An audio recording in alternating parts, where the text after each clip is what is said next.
MA final political science group B का first paper 7th के विद्यार्थियों, मैं डॉक्टर गैब्रियल खान से आचार्य राजनीति विज्ञान राजकीय महाविद्यालय अजमेर।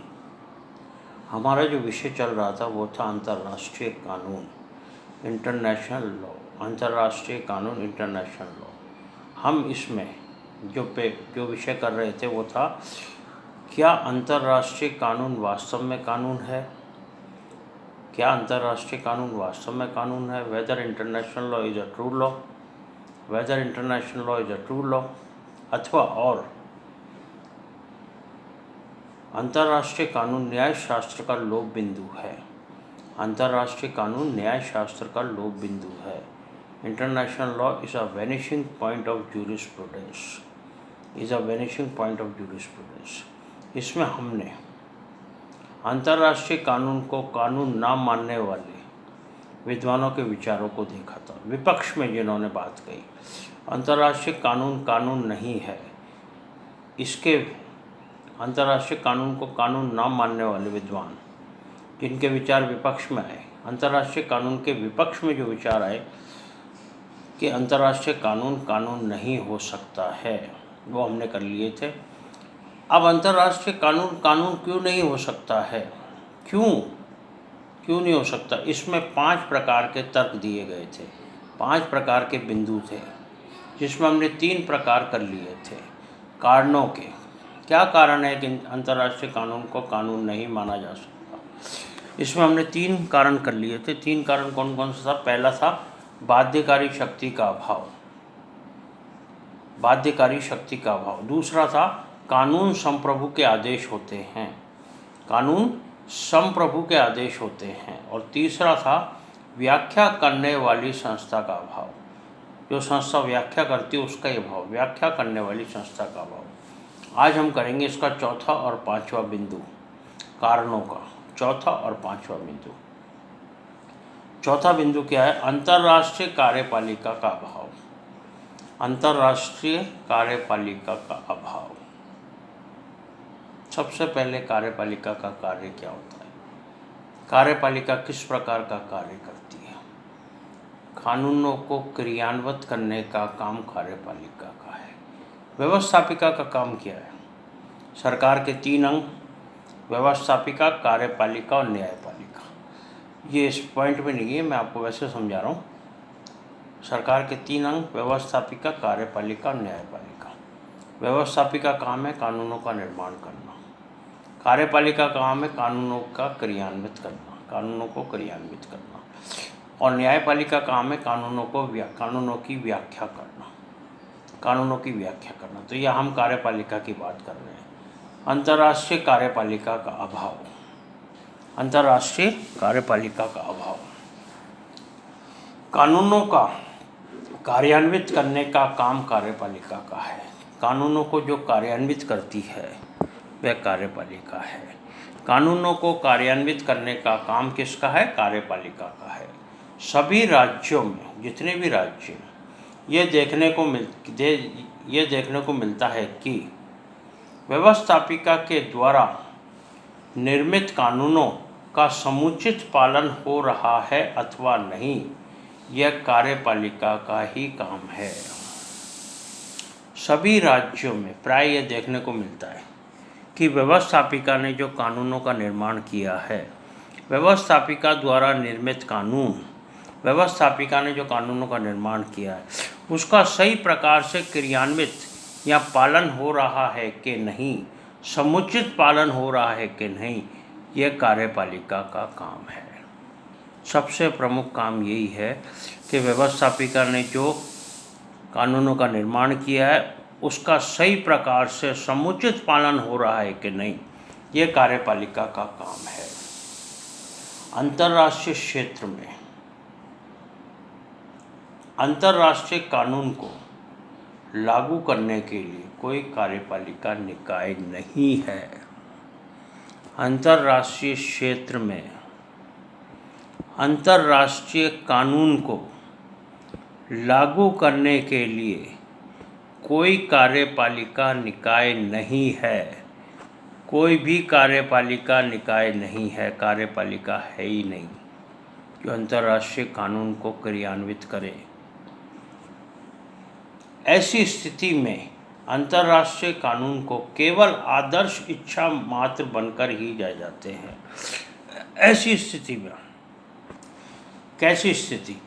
कार्यपालिका निकाय है ही नहीं, ऐसी स्थिति में अंतर्राष्ट्रीय कानून जो हैं वो केवल और केवल एक आदर्श इच्छा बनकर रह जाते हैं, राज्यों की इच्छा, एक आदर्श इच्छा बनकर रह जाते हैं, क्योंकि कार्यपालिका निकाय है ही नहीं, कार्यपालिका का अभाव है। तो अंतर्राष्ट्रीय कार्यपालिका का अभाव, कार्यपालिका का काम होता है कानूनों को क्रियान्वित करना। कार्यपालिका का काम होता है जो व्यवस्थापिका द्वारा कानून निर्मित किए जाते हैं उन कानूनों का समुचित पालन हो रहा है कि नहीं, इसको देखना, इस कार्य को करना। और अंतर्राष्ट्रीय कानून में कार्यपालिका निकाय है ही नहीं। अंतर्राष्ट्रीय क्षेत्र में जो अंतर्राष्ट्रीय कानून है उसमें कार्यपालिका निकाय है ही नहीं।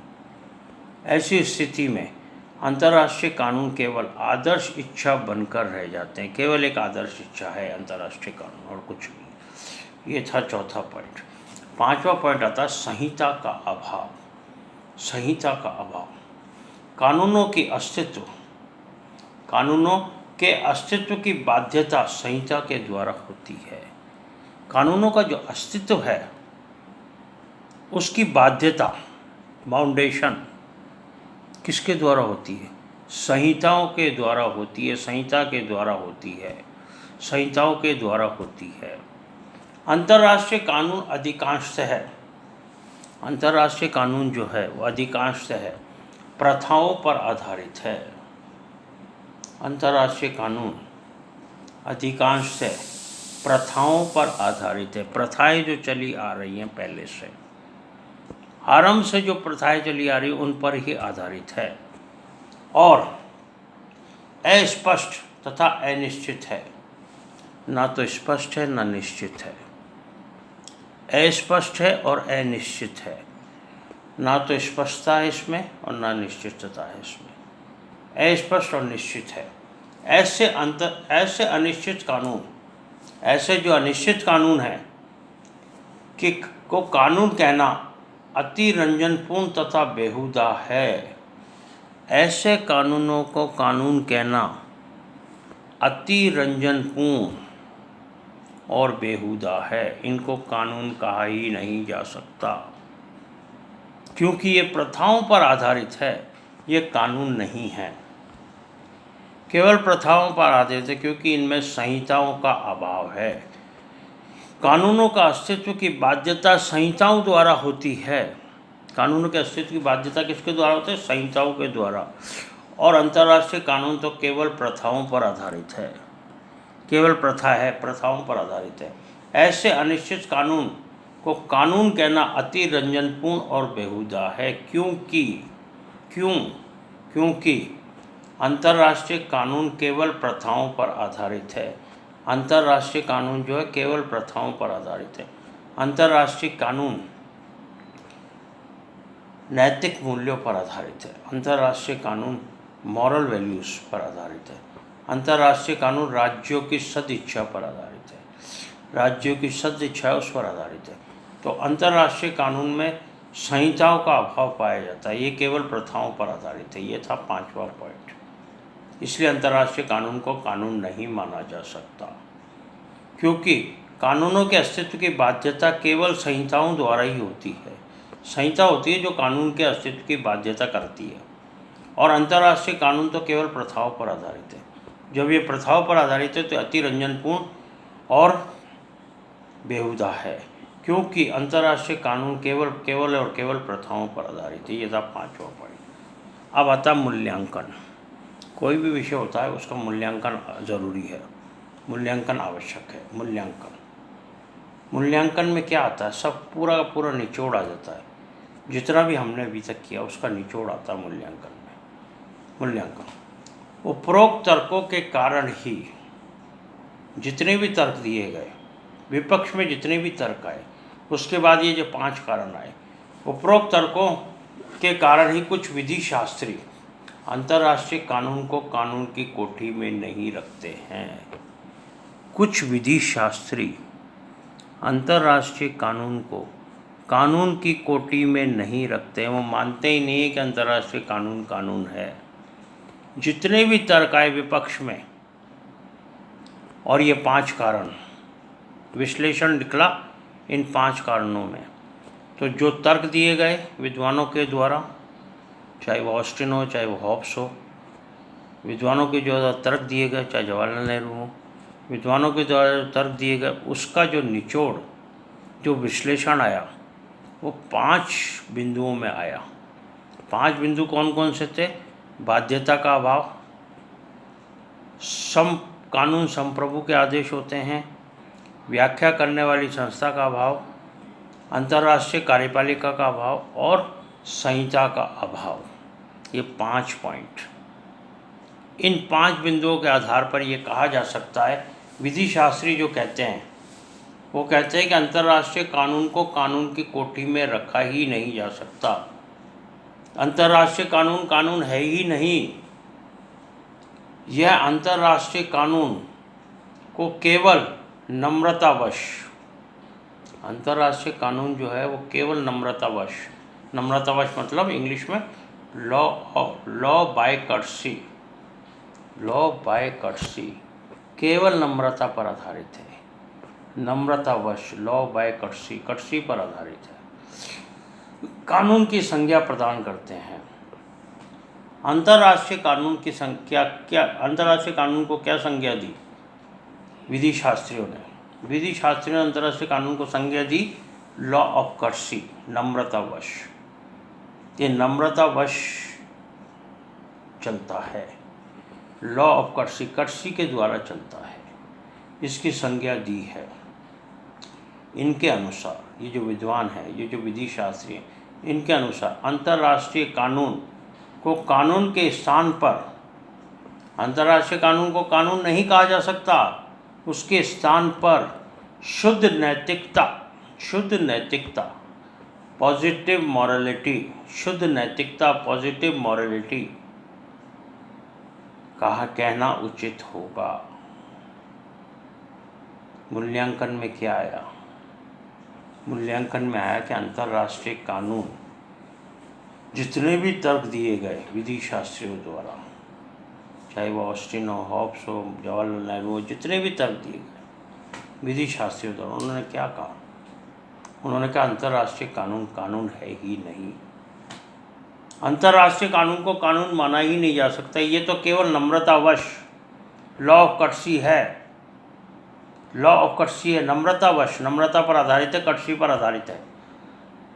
इसको कानून कहा ही नहीं जा सकता, कि कानून में तो बाध्यता होती है, इसमें बाध्यता का अभाव पाया जाता है, इसमें संहिता नहीं है, इसमें कार्यपालिका नहीं है, इसमें संप्रभु के आदेश भी नहीं है, तो इसे केवल नम्रतावश कहा जा सकता है, लॉ ऑफ कर्टसी। इन विद्वानों के अनुसार अंतर्राष्ट्रीय कानून को कानून के स्थान पर, अंतर्राष्ट्रीय कानून को कानून नहीं कहना है, उसके स्थान पर क्या कहना है? इन विधि शास्त्रियों के अनुसार उसके स्थान पर शुद्ध नैतिकता, पॉजिटिव मॉरलिटी कहा जाना उचित होगा। ये थे विभिन्न विद्वानों के तर्क, जिन्होंने अंतर्राष्ट्रीय कानून को कानून नहीं माना है। परंतु अभी मूल्यांकन तो खत्म हो गया, अब परंतु हॉब्स और ऑस्टिन के विचार, हॉब्स और ऑस्टिन जिन्होंने विपक्ष में तर्क दिए, उनके विचार अब अतीत बन चुके हैं, अतीत में चले गए, पुराने हो गए हैं। उनके विचार आज आधुनिक युग में कारगर प्रतीत नहीं होते हैं। आधुनिक युग जो है उसमें कारगर प्रतीत नहीं होते हैं। आधुनिक विधि शास्त्रियों ने उपरोक्त तर्कों को जोरदार शब्दों में खंडन किया है। आधुनिक जो विधि शास्त्री हैं, उन्होंने उपरोक्त जितने भी तर्क आए उनका जोरदार शब्दों में खंडन किया है और प्रबल दलीलों के आधार पर अंतर्राष्ट्रीय कानून के अस्तित्व की स्थापना की है और दलीलें दी हैं, प्रबल स्ट्रॉन्ग दलीलें दी हैं, स्ट्रॉन्ग दलीलें दी हैं। उसके आधार पर अंतर्राष्ट्रीय कानून के अस्तित्व की स्थापना की है। ये थे 5 कारण और मूल्यांकन जिसके द्वारा अंतर्राष्ट्रीय कानून वास्तव में कानून नहीं है, और इसके विपक्ष में तर्क।